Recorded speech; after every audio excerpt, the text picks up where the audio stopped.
I'd like to thank the library for having me here this evening. But just as important, all of you who were brave enough to show up to talk about the most haunted places of Illinois from the safety of wherever you're watching this program from. So I'm going to go ahead and share my screen with you. So right now, everyone should see the most haunted locations of Illinois on your screen. And with that, let's begin. So my name is Chad Lewis. As you heard, I'll be your presenter for this program. And although my background is actually in the field of psychology, for the last nearly 30 years, I've been traveling the world in search of the strange and unusual. Everything from hunting for vampires in Transylvania, looking for the Loch Ness Monster, crop circles, UFOs, reports of alien abductions, weird people, odd places, you name it. If it's just strange and a little out there, I've traveled the globe in search of these oddities. But what I discovered on my travels is that sometimes the weirdest things happen right in your own backyard. So that's what we're going to explore tonight. Some of the weirdest, scariest, and downright most bizarre cases that the state of Illinois has to offer. For the next 45 minutes or so, we're going to tour the entire state, ending up right back here in town. I'm going to provide you with the background, the folklore, the eyewitness accounts. I'll talk a bit about some of the research I've done at these places.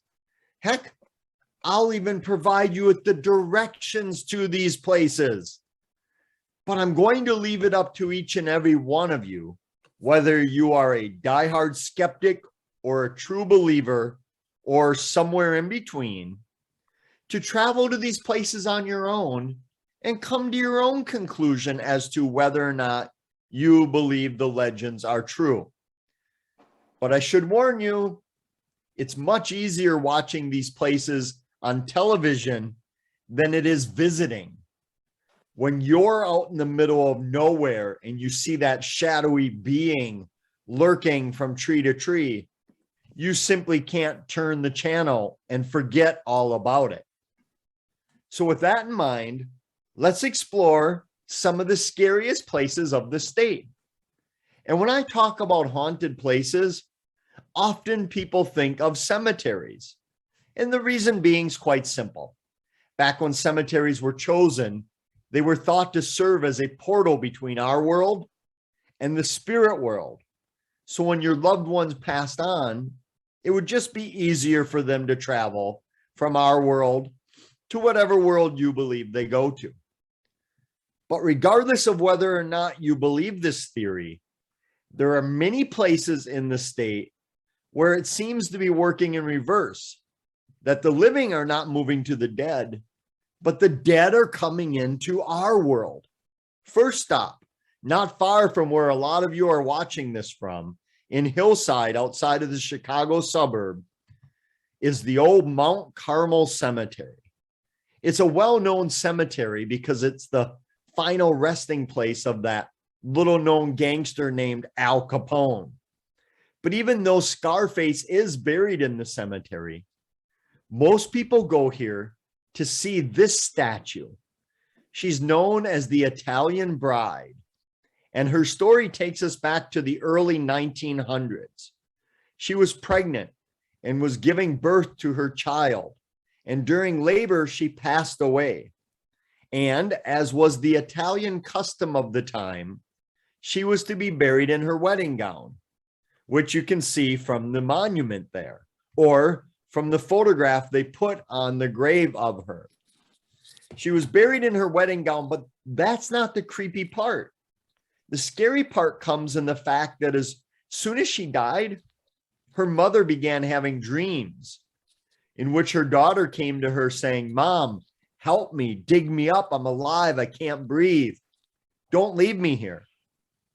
So her mother did what any loving parent would do: petition the church and the graveyard. Bear with me a sec. Some reason the camera was, there we go. She petitioned the church and the graveyard in order to get permission to dig up her daughter. And it worked. She got the permission. The only problem was it took her 7 years to get this permission. But they still dug up her daughter. And when they did, they were amazed to find that the coffin was in bad shape. But the young woman, she looked like she was merely sleeping. It was so creepy. They said, hey, let's take a photo of that and put it on the gravestone as well. Oh, bear with me a second. Camera wants to work on its own, apparently. So they said, yeah. There we go. Knock on wood. You'll still be able to see me. They took a picture of that. As you can see, after 7 years in the ground, she looked like she was buried the day before. Let me just mute everyone here. Sorry about all these difficulties, but there we go. Mute everyone. Bound to have something in the paranormal. So as soon as people found out about the condition of this dug up woman, stories started circulating about them seeing the ghostly image of a woman out at the graveyard. At first, they thought maybe she was someone paying her respects to a loved one on her big day. That is, until she vanished right before their eyes and looked nearly transparent. She's been known as the Italian bride, the spirit of the Italian bride, the ghost of the Italian bride. And it's a great story, great legend. But was anyone ever buried alive? Is it anything more than an urban legend? Well, yes, we know thousands of people were buried alive. We know this because we have thousands of newspaper accounts from the 1800s, early 1900s. Back then, whether you were in a diabetic shock or in a coma, doctors would often pronounce you dead. But lo and behold, many people, some of which were even at their own funeral, would pop up just in the nick of time to be saved from being buried alive. This may seem a little silly today with our modern science and medicine, but our great-grandparents were so afraid, they came up with several inventions. My favorite is this. It's called a cemetery bell, and it does or did exactly what it looks like it would do. It was a bell you could have above your grave with a rope going on a pole into your casket. So if you awoke in time, all you'd have to do is tug that rope. It would ring the bell and alert the caretaker who lived at the cemetery that you had been buried alive and they could come and rescue you. But there was one problem with this invention, though. On many nights, the wind would set these bells off, giving the caretaker quite a scare, thinking everybody had been buried alive. Back then, it was your responsibility to sit around the grave of a loved one when they died for several nights to make sure that they would not come back from the grave and come back from the dead and haunt those around them. And you could have picnics and all kinds of stuff in the graveyard. They were much more used than they are today. Or head over near Rockford to the Middle Creek Cemetery. This mausoleum was created for a former senator of Illinois, and the family had the stones brought there for this mausoleum. But immediately, usually younger folks would go out there partying, thinking it was haunted, being away from the prying eyes of the law enforcement or their parents. They claimed they could see weird lights darting about. They would hear voices inside the mausoleum. Eventually, the senator's family were afraid somebody was going to break the lock and go desecrate the body. So they had the senator move to another portion of the graveyard. That only enhanced the stories. Soon a dare sprung up, and the dare told that if you knocked on Senator McCormick's grave, it would act almost like a supernatural doorbell where you would hear knocking coming back from the inside. And even though you see it's heavily locked, people would hear voices that sounded like others were inside the mausoleum. But when I got permission to go in, there was nobody inside, completely empty, abandoned, no one there. At least not anyone who's alive, that is. Or closer to home, in Midlothian, you have one of the more infamous legends of graveyards in Illinois, Bachelor's Grove. Even though it feels very secluded, it's surrounded by a lot of development. It's been abandoned, neglected, heavily vandalized. But people have experiences out here, often seeing a woman in white walking around. A few years back, the Ghost Research Society captured this alleged photo of a woman sitting on a bench in the cemetery. The only problem was the woman wasn't actually there. Every time I go there, I get new stories from people. One legend tells that when you walk back to the edge of the cemetery, you will see a phantom house that will appear out of nowhere. The legend is if you walk into the house, you will never walk out of the house. Don't worry, it's not the only phantom house we'll see today in this program. Lots of people go out here to try to have a paranormal experience. You're lucky in October if you go out there that you don't see many other legend trippers out there as well. I love this story of Effingham, Ramsey Cemetery. Reason I love it is not only do you get a ghost story, you get a little bonus as well. You'll see what I mean here. This cemetery, for decades, people have claimed it's been haunted. They've seen weird balls of light similar to these floating through the air, changing in size, shape, and color as they maneuver over the grounds. Years ago, there was an old chapel at the cemetery. It was used for funerals and prayer services. And then one day, a distraught young man went out to the chapel with a gun and ended his life. After that happened, people would go to the chapel and claim that they could see what appeared to be blood oozing from the walls of the chapel. They would hear a gun blast go off, but when they looked around, no gun could be found. Eventually, the county thought it was a nuisance. They tore down the chapel, but that only increased the reputation of the cemetery. And in order to get to the cemetery, you have to go through several old gravel roads, and indented into the landscape are a series of several caves. Many people going out to see the ghostly stories report that when they look into the cave, they see something staring back at them. Something that shouldn't be there. Something that couldn't be there. But yet there it is, staring right back at them. What are these people seeing? Well, maybe I better let you just take a look. This creature, for a lack of a better term, they called it a werewolf. They said it was the size of a bear, but shaped more like a wolf with that long muzzle and the deep, dark, matted down fur, the claws, the fangs. Just to show you, you're not the only weird people to believe in werewolves. Thanks to my good friend and colleague, Linda Godfrey, my home state of Wisconsin is known as the werewolf capital of the world.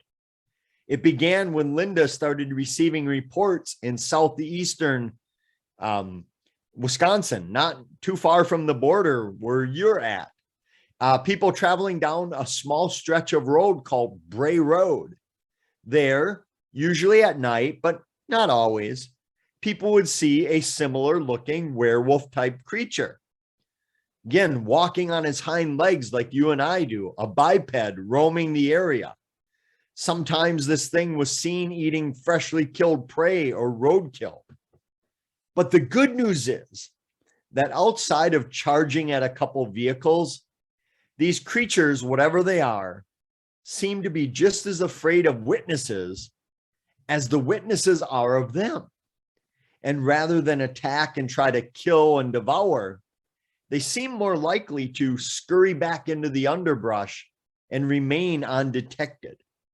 So the good news is, when you go to Bray Road or Ramsey Cemetery, most likely you won't be killed by these things. Well, 50-50, pretty good odds. But cemeteries aren't the only haunted places in Illinois. As you'll see, nearly every type of place can and usually does have a haunted story to it. One of the most infamous is a place called Munger Road up north by Bartlett. Here, the story got even more infamous a few years back when they put out a movie about the legend. And it deals with an old historic road. And there are many variations to the legend, but all of them tell of young children dying on this railroad track. Whether they were in a car, a bus, a van, what be it, their car and vehicle stalled out and they were killed by an oncoming train. Now the legend tells that when you park your car by the railroad tracks, put it in neutral, your car will be pushed uphill over the tracks by the spirits of those children who met their fateful end there, so you do not suffer the same fate that they suffered. Many people will sprinkle baby powder or flour on the back of their vehicle. And once they're pushed to safety, they get out and realize they see what appear to be handprints or tiny fingerprints, as though evidence of the children pushing them to safety. Others claim the track is haunted by a phantom train. People have reported seeing this train's light coming toward them. They hear the rumbling of the engine. They can feel the vibration on the tracks, but the train never arrives. But if you're going to take this dare and try it, be very careful. Years ago, this was a lonely back road street. Now it's very busy, very dangerous. I would hate to have to add you to my next program as another fatality of Munger Road. One of the most ubiquitous legends in America is that of the vanishing hitchhiker, usually a damsel in distress, a woman in white on the side of the road. Again, it's an urban legend from nearly every city in America. But in Illinois, there seems to be a little more credibility to it. And that involves Resurrection Mary, as she's known. The story started back at the old Willowbrook Ballroom in Justice, which has recently burned down. But at the time, it was the old Henry Ballroom. And there was a dance going on there sometime in the early 1900s, pre-1930s. And a woman named Mary was dancing. And once the dance was over, she left to go home. And whether she was involved in a car accident by being struck by an automobile or being in the automobile, we don't know. But the legend is she died on the way home. Now, her spirit can be found wandering the roadside of Archer Avenue, continually waiting to make it her home. Many people claim that they've actually seen her on the side of the road, slowing down, thinking maybe she needs help or assistance, only to have her vanish right before their eyes. Believe it or not, others claim that they picked her up and that when they were driving, all of a sudden they noticed she wasn't there. And when they looked over, they were in front of Resurrection Cemetery and her spirit was standing in front of the gates. Some claim she was even responsible for making these burn marks on the gates of the cemetery, which obviously have been replaced now and repaired. But even though dozens and dozens of people have seen the ghost of Resurrection Mary, nobody's actually sure who she might be. We know that she had to have died pre-1930-ish because that's when the legend started popping up, and that her name was seemingly Mary or some variation of that. Other than that, Nobody knows. But I'll leave it up to you to travel down Archer Avenue and decide for yourself whether you want to pick up this vanishing hitchhiker. Of course, you can't do a program in Illinois without bringing up the former president, Mr. Lincoln, all over our money and Mount Rushmore and the like. And in Springfield, many believe his old homestead is haunted, but not by Mr. Lincoln. Other people claim that it's haunted by mysterious spirits, possibly even his wife, Mary Todd Lincoln. The National Park Service, who runs the home, the staff members told me that oftentimes they'll come in for the day to open the place up, and they'll find one of the rocking chairs moving back and forth as though somebody was sitting in it, rocking calmly. But when they get up to it, it simply stops. It doesn't lose its power. It just stops as though somebody stopped rocking or got out of it. Others will be there when they see weird lights go by. Staff members will be closing up for the day and they'll hear somebody walking about in the house, thinking it was a tourist that was left behind. They'll go to check to find that the place is completely empty. But again, it doesn't seem to be the ghost of the former president, even though his spirit has been spotted allegedly in many locations in Springfield, just not his old home. But this time of year, people love to get scared, to get into the Halloween spirit. Even if they don't believe in ghosts and hauntings, they're curious. They like to get into the season and they like to get scared, but in a fun way, whether it's at a haunted hayride or one of the many haunted farms you can travel to, or a haunted house. And if you like a haunted house, this place in Mount Carroll might be exactly what you need. It is called the Raven's Grin Inn.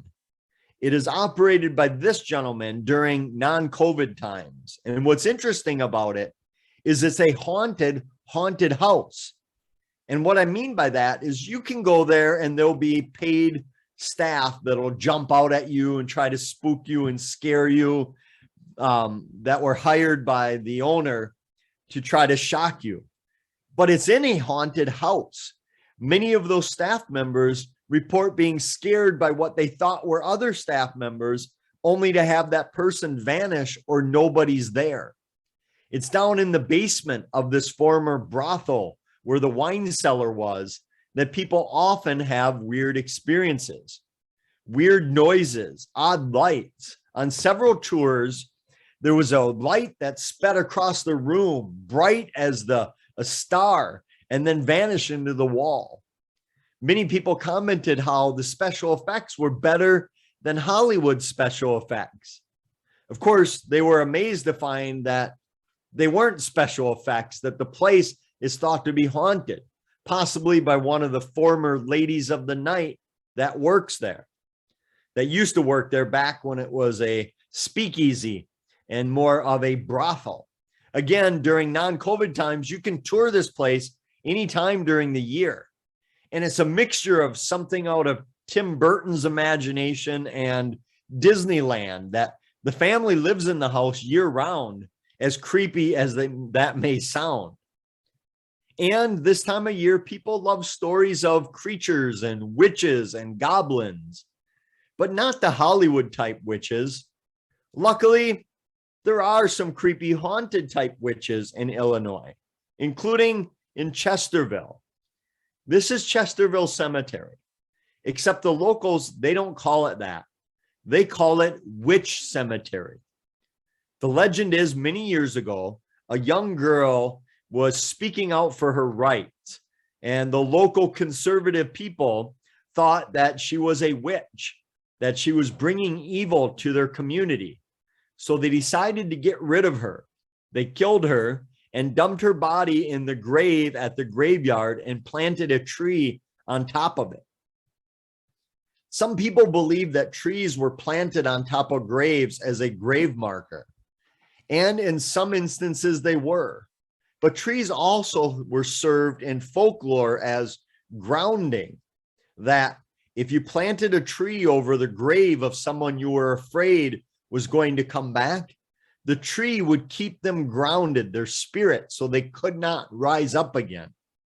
Which is why one of the legends is that if anything happens to this tree, whether it dies, cut down, or blown over in a storm, it will release that vengeful ghost, the spirit of that witch, who will come back to seek revenge on the families that cost her her life.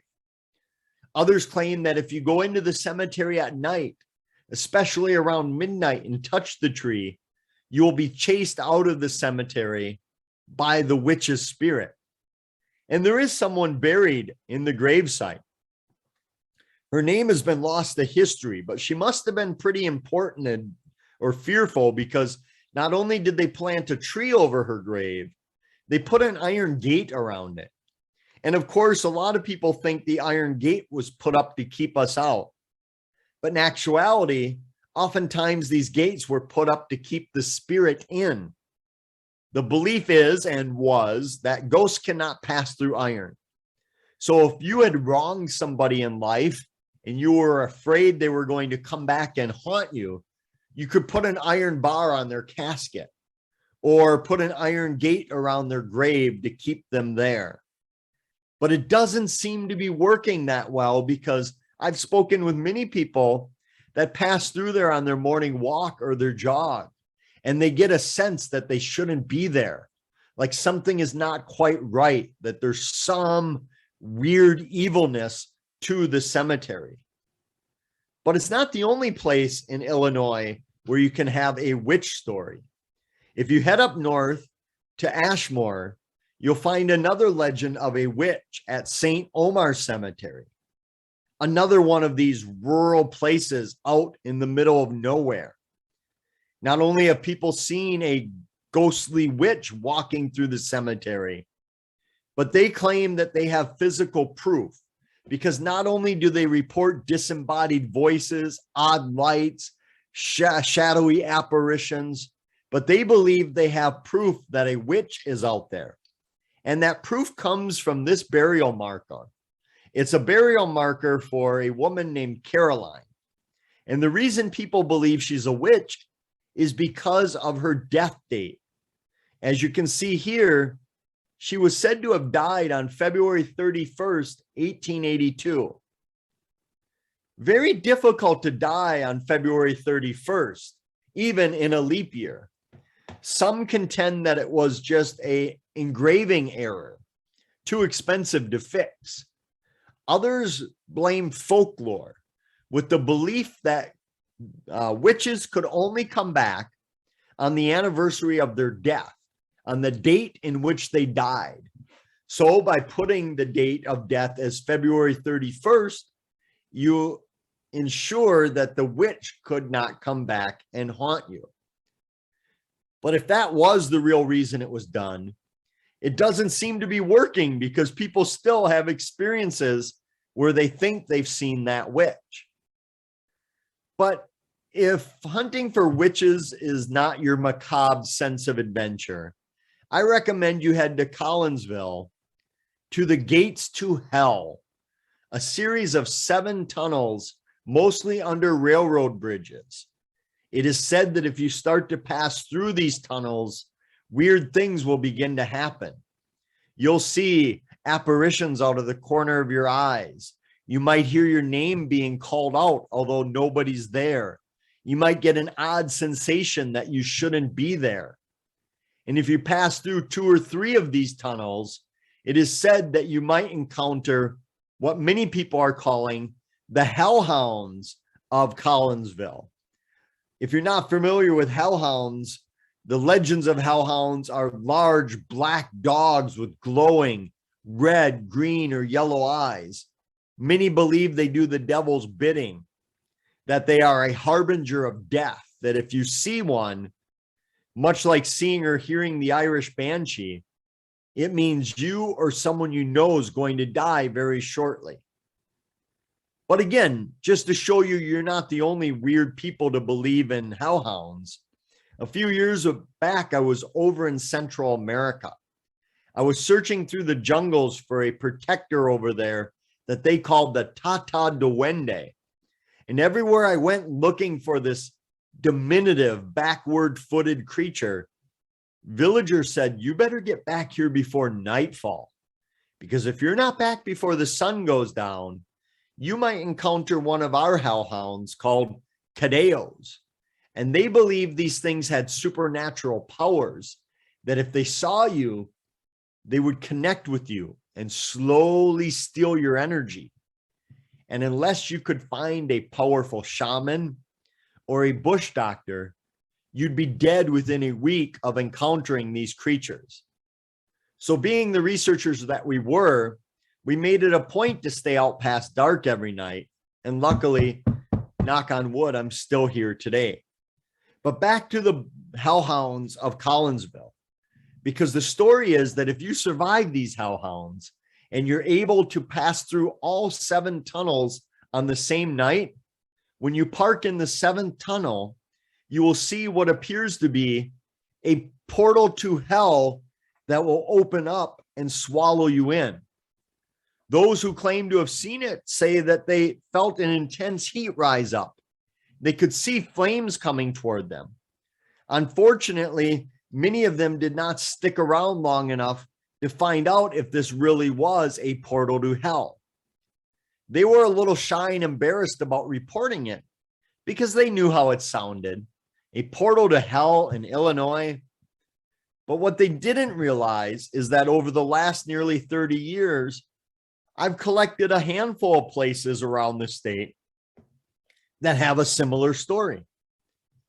In fact, I'm just waiting for that national headline to come out. Illinois, portal to hell. But if you'd rather not look into the underworld, I recommend maybe looking at the devil itself. Many people are familiar with the novel Rosemary's Baby and the movie, not quite knowing that it might have been based on a case in Illinois. Right at the university campus is the Jane Addams Hull House. Jane Addams moved into the house and immediately thought it was haunted by Mrs. Hull. And Jane Addams, if you forgot, was a benefactor of the less fortunate, spent her life helping out those who were not in a position to help themselves. And the story goes that sometime back in the early 1900s, like all good legends, no one knows the exact date, a local woman became pregnant. She was very devout, very religious, and wanted to put up the Virgin Mary in her house, which she did. But her husband was said to be an atheist. And when he came home, he smashed the Virgin Mary on the floor and said, I'd rather have the devil as my child than to have this in my house. Seems a bit of an overreaction if you ask me, but that's the way the legend goes. Fast forward a few months and his wife gives birth. You probably know where this story is going now and could finish it on your own, because she did not give birth to a child, but a devil child. It was said to have red, scaly skin, horns and a tail, claws, and that it could walk and talk from the moment it was born, and that it loved to smoke cigars and swear at people. Which, as bizarre as that sounds to us, the legend continues that the distraught couple had no idea what to do with this child, so they dropped it off for Jane Addams, thinking she'll take care of it. And the legend continues that she did, that she took it into her house, raised it up on the 2nd floor, where many passerbys would go by and see what they thought was the devil child walking from window to window. As bizarre as the story sounds, people of that era would knock on the door, offering to pay money to go in to see the devil child, something you can do today. In non-COVID times, the place is open for you to tour it. You can take a tour, go around, look for that devil child, see if it's anywhere in the house. Believe it or not, many of the tours that go by, the Chicago haunted tours, whether it's a bus tour or walking tour, People report encountering that same image up in the window. People have seen shadowy figures moving through balls of light, and they think that possibly the devil child is still living its life up on the second floor of the home. Now, if there's any parents in the audience this evening, fair warning, you're not going to like this next case. In fact, if you're not a parent, you probably won't like this next case. This is one of the most horrific cases I've ever investigated. It happened in Cambridge at a place called Death Curve.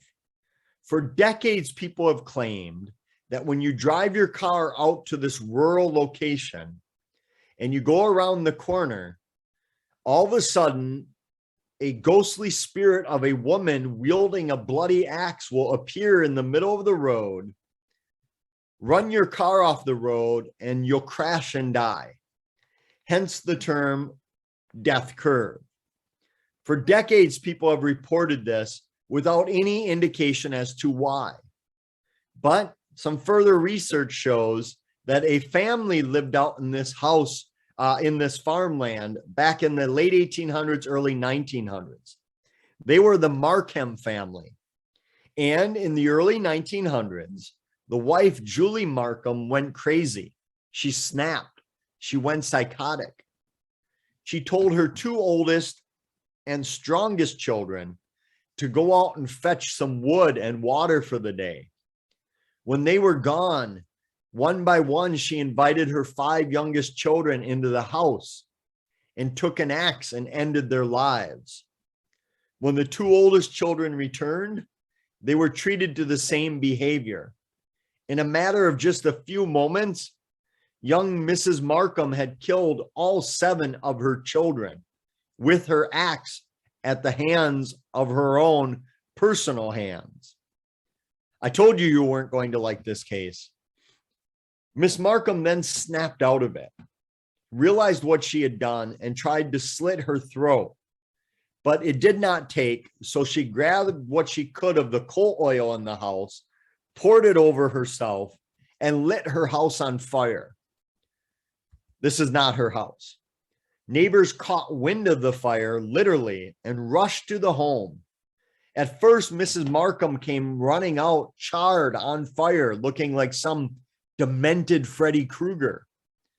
At first, she denied that she was the one responsible for the bodies that the neighbors could see on the ground. She said it was a traveling salesman. But when the doctor arrived and told her she was going to meet her end from the wounds, she admitted to killing all of her children. Since that time, people have had weird experiences out there. I talked to a woman who in the 1980s was in high school. She went out to the area with some friends and they saw weird lights darting back and forth along the fence line of the property of the old home. One of the last times I was there, I brought my hatchet with me, trying to entice the spirit of Mrs. Markham to make an appearance. Hopefully and thankfully not to kill me though, but she did not make an appearance. And just like in Bachelor's Grove Cemetery, people claim that a mysterious house will appear in the back property. Again, this is not the house. That the dare is that if you walk inside again, you'll never walk back out again. Some people claim to have seen this house vanish right before their eyes. But right down the road from the haunted spot of the Markham family's end is the historic Rosedale Cemetery. This is where the Markham family was buried. Due to finances, what was left of the charred remains of the children were all dumped in an unmarked grave in the middle of your photo here.